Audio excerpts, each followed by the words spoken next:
our creator and showrunner. Please welcome, I need it loud, okay? Because this is all because of her, all right?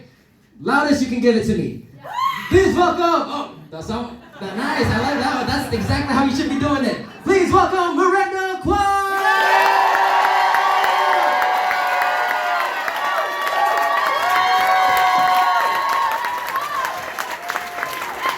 All right, next one is Millan.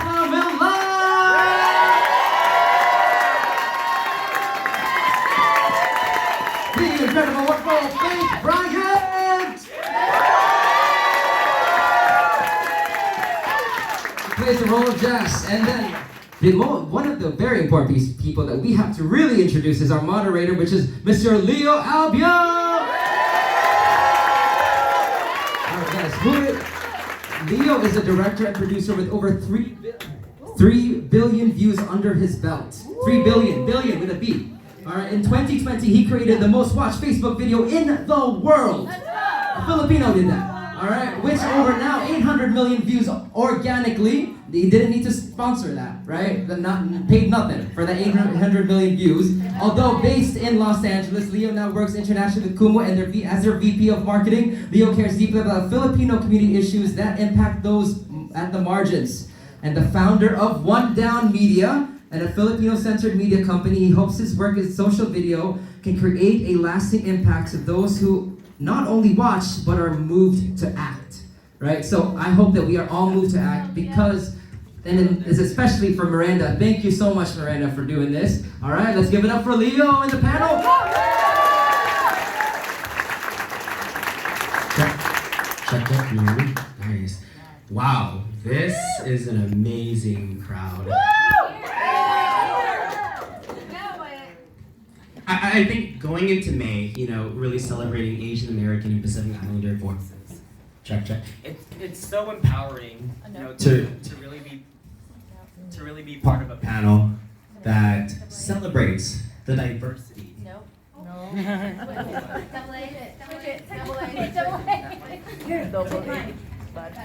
Check. 1, 2, 3. There we go. Nice. Yeah, I mean it's so amazing. When we think of growing up, we didn't see ourselves. We didn't see ourselves in media, in TV, and we question, what is the worth of our stories? And watching The Cleaning Lady, as a fan, this is such an honor.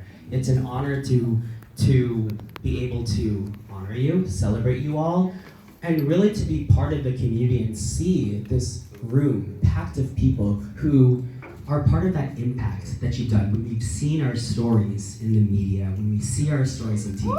And so today, we aim to celebrate that, but then we also aim to question, how do we get more?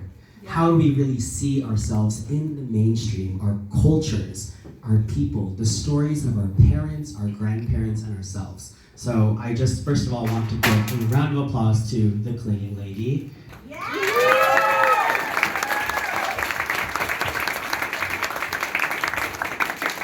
And again, a round of applause to all of you for being here. All right, so let's get to it. So one of the things that we want to know, as we enter into Asian American Pacific Islander Heritage Month, diversity is everything. We're starting to see it more in TV, in Hollywood, and we talk a lot about Asian representation. But The Cleaning Lady specifically focuses on a Southeast Asian storyline, specifically a Filipino family. Can you tell us how The Cleaning Lady really disrupts the notion of what Hollywood sees as Asian representation, but really goes deeper? Yeah, our purpose was to defy all the stereotypes and show, Filipino women, Southeast Asian women, and this family as being just total kick-ass. They're smart, intelligent, resilient. Yes, they are undocumented immigrants, but that actually just shows how much they've survived, how much they struggled, and all that just leads to more depth of character. And so we are so excited to put these characters on screen and really dig into who they are as people, as human beings, and so that way then audience can actually understand each other more. And when they come across people, they don't, a lot of people make assumptions. They make assumptions about, where you're from, or what whether you speak English or not, or what education you have. And the purpose was to just defy all of that and just throw it up in the air and show these just really amazing characters that we care about and fall in love with. Amazing. So one of the questions we have for each of you is, how did you enter into the industry? And what were the challenges that you faced as you continue to navigate the industry? Oh, okay. So I began my journey, I think I was 12. It wasn't too long ago.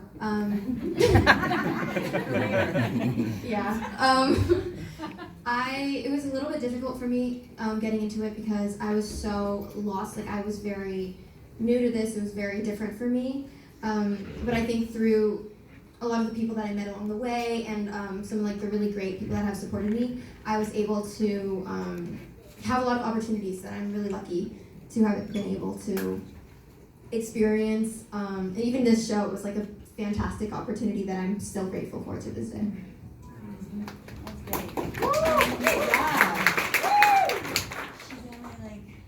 have a career already. It's amazing. Can we ask, how old are you? I'm 16. Wow. No, for me, I grew up in Australia, in Sydney, and I think for many people, I grew up just being the only. My experience was that I was the only Asian in my suburbs, so obviously representation was not at all there in every way, and so, but at the same time, getting into this industry, I loved the craft and just being able to express yourself, and even against all odds, I really wanted to pursue it, but obviously in Australia at that time, the industry just didn't allow for that because there was no representation at all. However, I'm just so happy that it's changed, and going back home to Australia, seeing that there are opportunities now for people like ourselves to have experiences and to be able to be seen on TV and commercials, etc., that I would never have imagined 25 years ago. Yes, that's how long I've been in this industry. So it's just wonderful, I think, and it's such a positive thing to see that. I think that's what I want to put out first and foremost, because I know we've all been through our struggles, but just know that there's so many things that are changing positively, and if you just focus on that, I think that's a thing. But in terms of me just breaking into the industry, I tried not thinking about the limitations of what I looked like, who I was, etc. Especially coming to America and then having an Australian accent and looking like this. It was like, what are you? So I think the main thing to focus for me on in terms of going for jobs, etc., was just trusting in your talent as a person, as an artist, in everything, that way you don't focus on the limitations. And that is something that will always be true to you and unique to you. So if you focus on that, I think that's the core of just breaking into the industry, Yeah.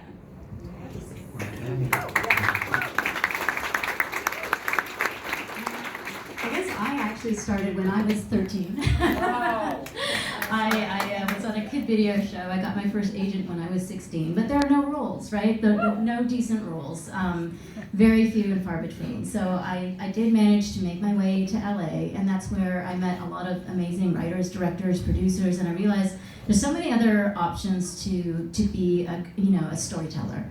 And I'm also not the kind of person to wait for my phone to ring. So I am actually a self-taught writer. Because I started as an actor, I read scripts, I studied the format, I studied TV shows. The first screenplay that I completed, it was actually about the comfort women, which I know probably a lot of you are familiar with, and it's a very tough project to get off the ground. But I ended up winning a slam dance screenplay competition with that, and so I was like, oh, maybe there's something here. So I really realized that in order to, really tell the kinds of stories that I wanted to tell, I had to write, and that became my passion. And you know, just stories that move me. And I think that that's a real important lesson to impart to people who are trying to break in is listen to your own voice. You know, especially even with this show, I didn't think of like, oh, how are people going to respond to a Filipino cast? Like, I didn't think about that. I just said, hey, this is what I want to do. And I didn't think about like, you know, what the market is. I didn't think about like, you know, what perception it might be. It's like, this is what I want to do. And I think because this, you know, the show it came from my heart. And I think that that's what, you know, anyone who wants to tell stories, you know, speak your authentic truth, and that is what is going to resonate with other people because they can see what's real, they can feel that genuine emotion, and that is what you're going to be able to relay on screen.